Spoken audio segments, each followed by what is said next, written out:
Hi, friends. Michelle Wiegers here. I'm excited to take a minute today with you to share some reflections about what happens sometimes to many of us at the start of our mind-body journeys. I've been wanting to share some of my poetry with you and some reflections on how that relates to a healing journey with the mind-body approach, or even just dealing with our everyday busy lives, and especially when we're on a journey to access our deeper selves and our creativity.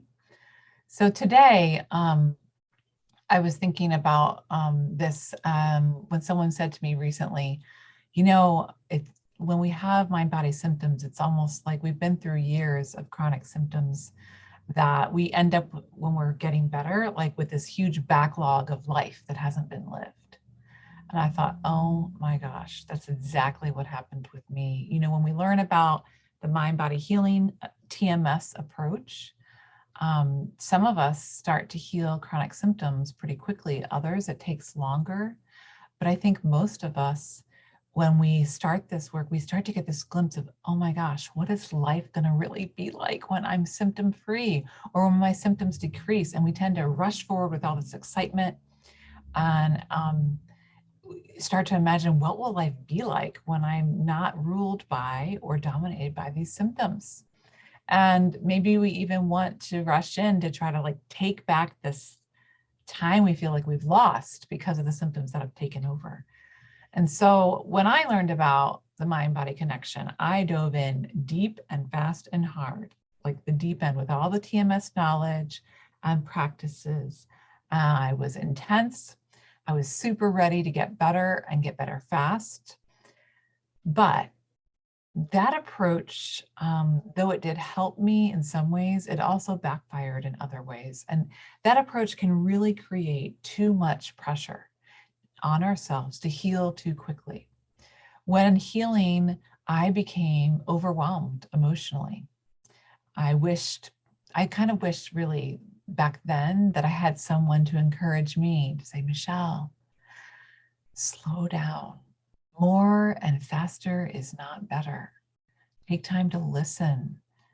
Pay attention to what's going on. And I did take some time to listen, but I also rushed in so fast that I think I flooded myself emotionally. And I wish someone had encouraged me to take the journey more slowly. So that's sort of what I want to encourage you today. And maybe you don't want to slow down. I get it. I've been there and I did it that way too. But when I was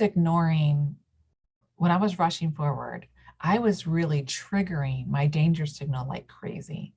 With that intensity, that pressure, it just didn't feel safe. And that dynamic can really create more symptoms in us.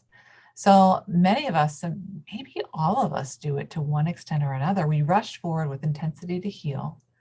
We don't listen deeply to what we really need or even what we want. And we end up skipping over ourselves, and really skipping over our needs along the way. So often what's going on in the deeper self is what has created these symptoms in the first place. Many of us, I think all of us, have held repressed emotions within our bodies. We've put pressure on ourselves to perform or perfect. We tend to avoid those hard topics that are like our no-go areas that we really don't feel safe to be present to, either from the past, the distant past, or even what's happening in our lives right now. And these things are really trying to get our attention through the symptoms that we're experiencing. And I often say that I spent most of my life just skipping over myself and my needs without even realizing I was doing it.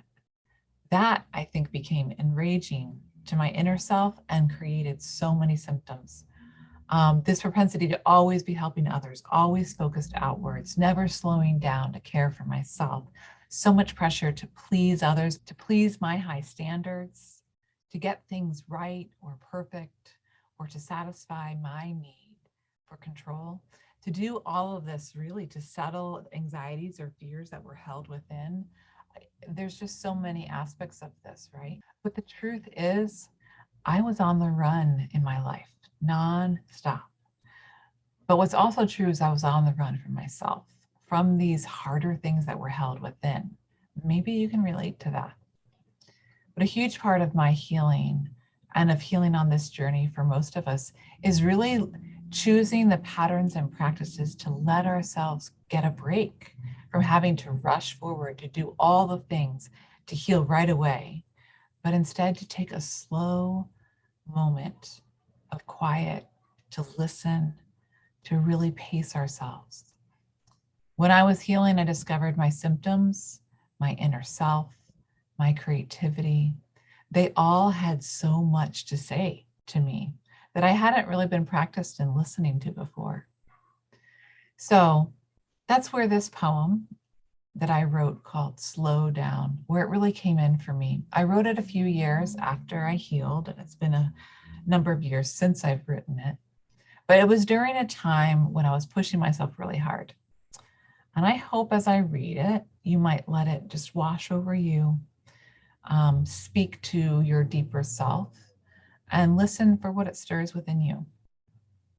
If you would like to take a deeper reflection into this topic or into the poem itself, I do have a few slow down reflection questions that I'm sharing on my blog in a PDF if you'd like to take this deeper.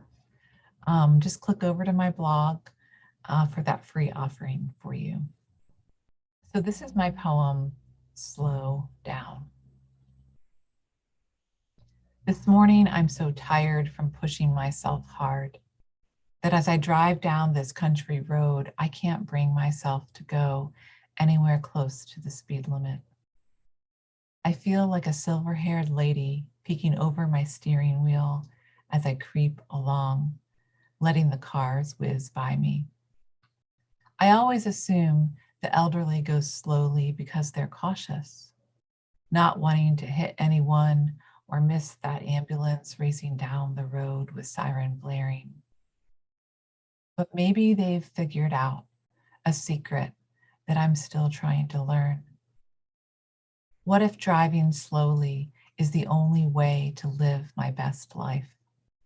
To keep from running so fast that I go right past myself, running by the small child inside who seeks to fill herself with wonder, passing up the chance for rest, for play, to slow myself long enough to notice how pleasant the rain sounds dripping onto the roof of the house next door. Tiny wet whispers tapping those few remaining leaves clinging to the maple in my backyard. An almost silent thrumming, slowing down my weary soul. The steady chime of church bells ringing in the distance in this moment, reminding me I've already been given all that I need. Thanks so much for listening, my friends, and for being really gentle with yourself wherever you are today. Take good care.